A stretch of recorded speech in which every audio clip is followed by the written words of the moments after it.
welcome for Laura and Paul.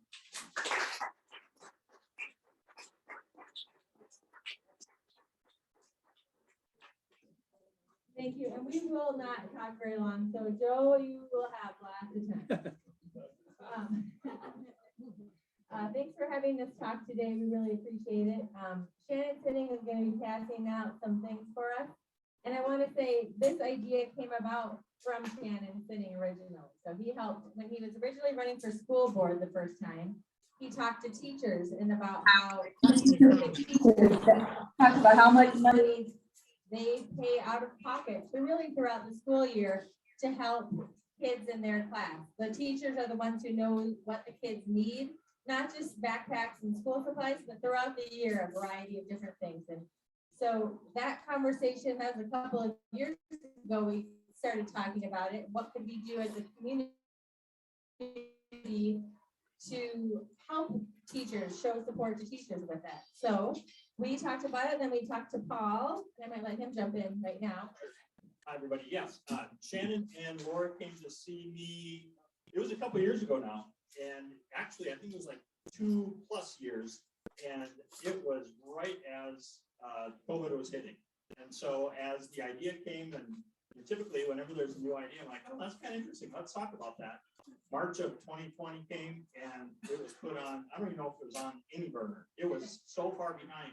But as conversations have continued now over the last several months, this is really something the school district itself, our teachers that currently don't have any idea that this is even in the works.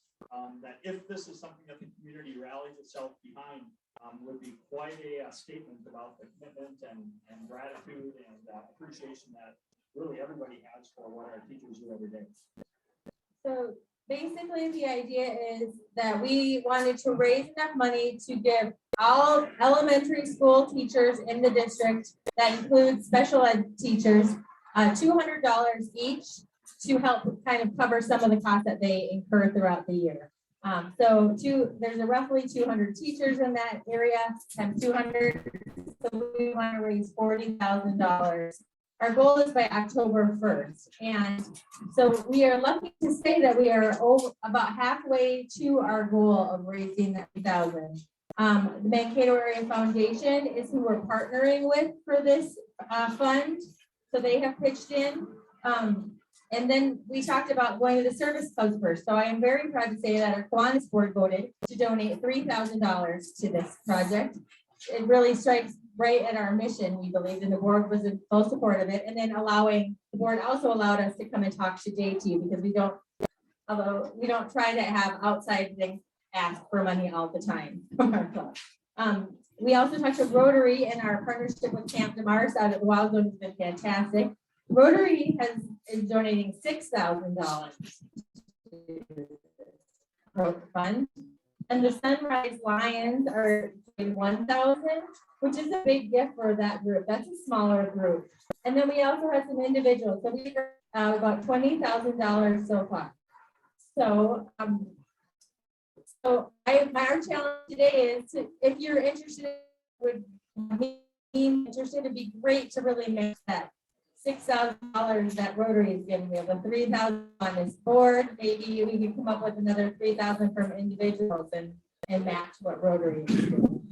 You want to talk about how it's? Yeah, talk a little bit about how it works. I also just thought it might be important to address, a question that people may have is, wait a second. So there's $200 that would go to each of our K-5 teachers. What would it be used for? And doesn't a school district have supply budgets and material budgets that our teachers have access to? And the answer to that is, of course, yes. Every teacher, every grade level, every department across the system, there's a supply budget, there's a capital budget, and what we also know is those are always limited. And so you pass that around and you split it up, and you try to be equal with all of those parts. At the end of the day, though, we have a whole lot of teachers within our system. As they're walking through Target or walking through Walmart or walking through wherever, a teacher really never turns the brain off as far as what their classroom needs and who the kids are that are in front of them. And so as teachers are walking through stores, and they see that pair of headphones, or they see the fact that guy, Johnny never really has that blue. Everybody in the room has a blue folder. He said blue folders are going to be for science, but Billy doesn't have a blue one. I'm just going to pick him up that blue one. And 9 times out of 10, that's coming right out of the teacher's pocketbook. And every year we see those same reports about how much teachers spend of their own personal dollars to support classroom learning and to support the kids that they have. Those numbers range everywhere from 400. I've even seen some numbers that say the average teacher spends almost $1,000 of their own money. And our teachers, they get paid every 2 weeks. But the fact of the matter is that there are scarce resources that the district can provide. And so the idea, and this is I have to give Shannon a lot of credit, because within a larger system, things can get wrapped up in bureaucracy pretty darn fast. And so Shannon was really militant. He said, this is got to go straight to the teachers, no strings attached, no funny business, no running it through a system where the teacher has to go to the store and pick out the things and grab a receipt and put it on a form and make a copy and give it to the business manager, and then maybe 8 weeks later they get their money. He said, I'm not interested in that. This is $200 right to the teachers, and tell them they can do with it what they want to support learning in their classroom. And so we've got a system in place through our business office where we can handle easy, bring it in and just put it right out. So the district is really serving as a pass-through, all in the name of supporting what they do as an upfront thank you for all of the expenses that they're going to incur over the course of the year. Yeah, and one thing I like about it being that community funds through the foundation is that it shows that our community supports teachers. They've been through the ringer in the last couple of years. It's not an easy time, as everybody knows, for teachers in schools, and things are just getting more expensive, right? So we wanted to show we support this community as a whole supports teachers and kind of give some positive feeling back to them. So that's really what our intention is. We know it's not probably going to cover at all the money that they spend, but at least it's something to say, hey, we got your back, we support you. I'll just mention the timing couldn't be any better. Last Monday, we welcomed 68 new teachers to Mankato Area Public Schools. Today was the first day back for over 750 faculty members. So now our buildings have over 1,000 people in starting today. Thursday, we have our morning kickoff down at Betterstone Amphitheater, where it'll be a big Pep Fest celebration, bringing all 10 of our elementary schools, all our 2 middle schools, our 3 high schools together to celebrate what it means to be a part of public education here in Mankato. And so the timing of this, going out and talking to groups, again, from the school district's perspective, very appreciative that the community stands behind its schools. The most important people in those schools, second to the kids, are the teachers. When the door shuts and the bell rings, that is where the magic happens in schools. Kids are going to sink or swim, they're going to thrive, or they're going to barely survive. So teachers are doing to make a difference in their life. So the idea of supporting at that instructional level is very, very. Anybody have any questions?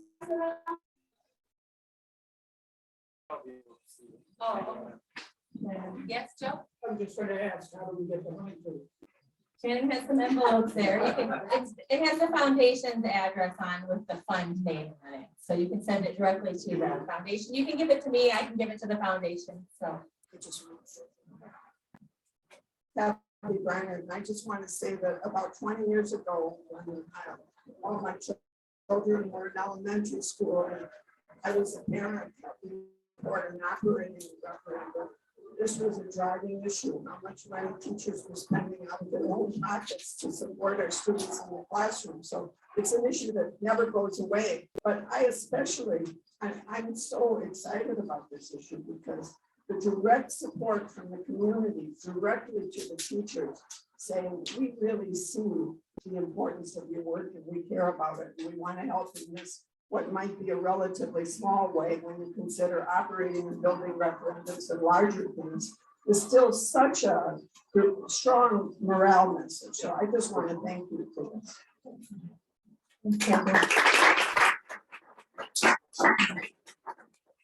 one more thing, we wanted to pilot it with the 40,000 for the elementary schools. We hope that it's funded year after year. We don't want to compete with the great organizations in the community that we're not going to do events and things like that. This will be, kind of, but if we have more than 20, we could do the middle school and high school too. So if anyone's feeling extra generous, don't feel like limited by that.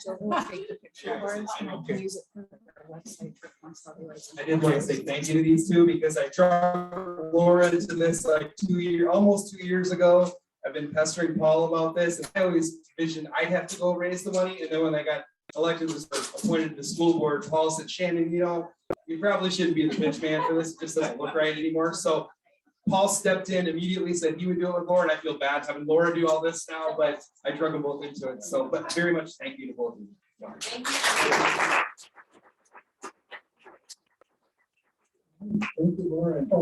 And adding to what Kathy said, I think it's a very personal token to the teachers to show that they are recognized and appreciated for what they do. So, Joe, I've just been informed that Shannon would like to get a club photo after Joe is done. That'll take place right down here where it was last year, I believe. So, Joe, I'm afraid I'm going to have to cut you short a little bit, but Joe Grabanowski, Operations Supervisor for the City of Mankato. Yes.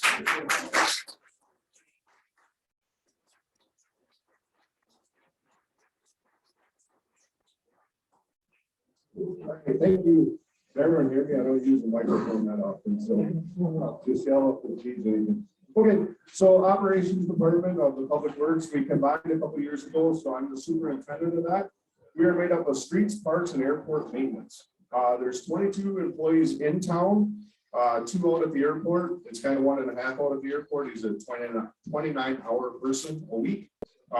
We cross-train everybody so everybody can run all of our public works equipment. So that helps in emergencies. If the storms would have hit last night, we have all 24 people that can come in and take care of any issues in town.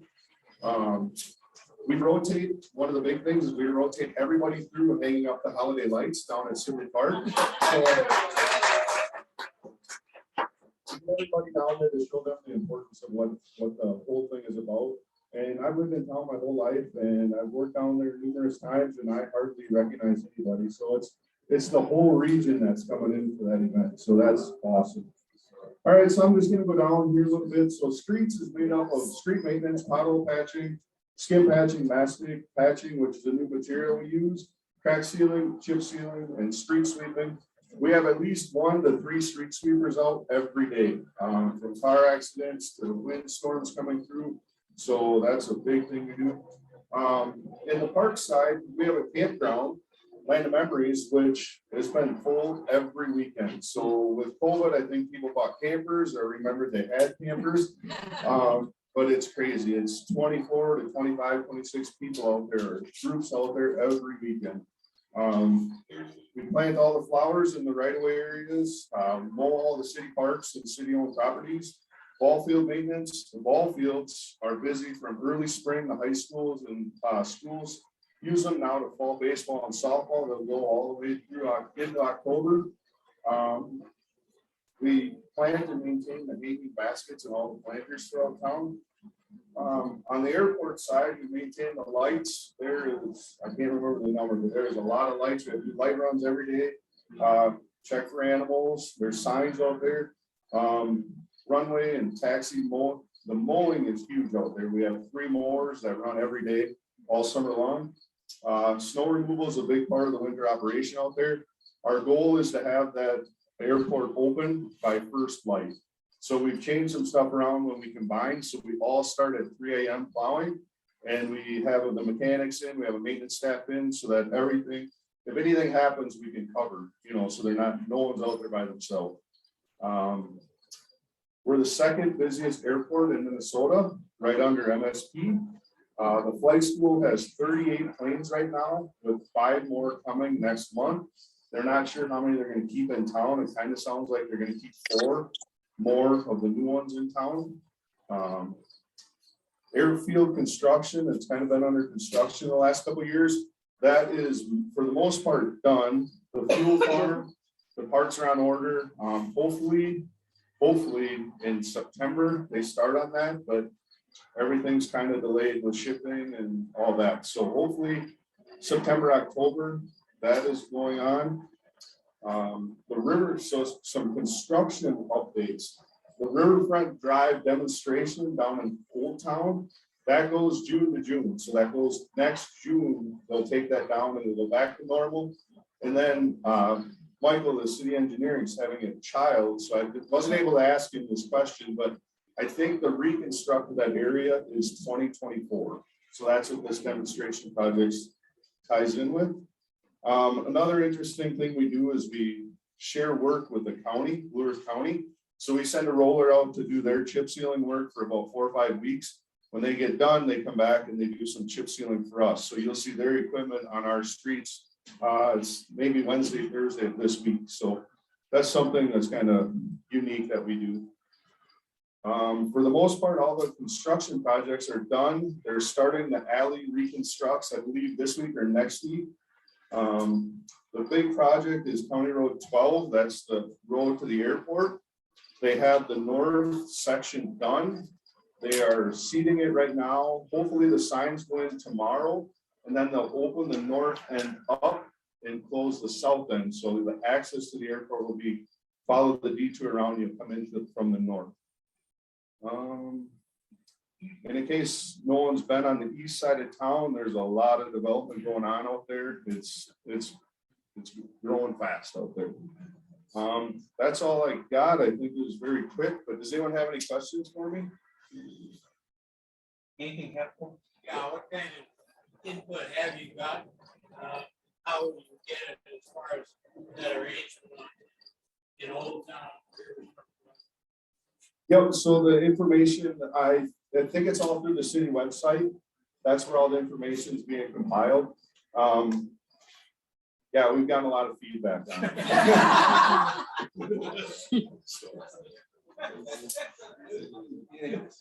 Nope, thank you very much. Or, go ahead. Yeah, it just more of a comment, Joe. For what you guys don't, anybody who's not been down to Kiwanis Holly Lights, all of the lights that go up in the trees, his workers do for us. That is the partnership that we came up with 10 years ago. And we could not put that event on without the city's help, City of Mankato and City of North Mankato.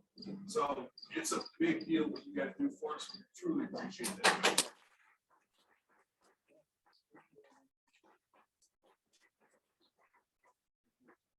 All right, well, thank you, Joe. And Joe will be the one taking our photo. So he's just multi-functional today. But we'll wrap up fairly quickly here. I just wanted to say there are garbage cans over here. If you want to bus your tables and take care of that, that would be fantastic.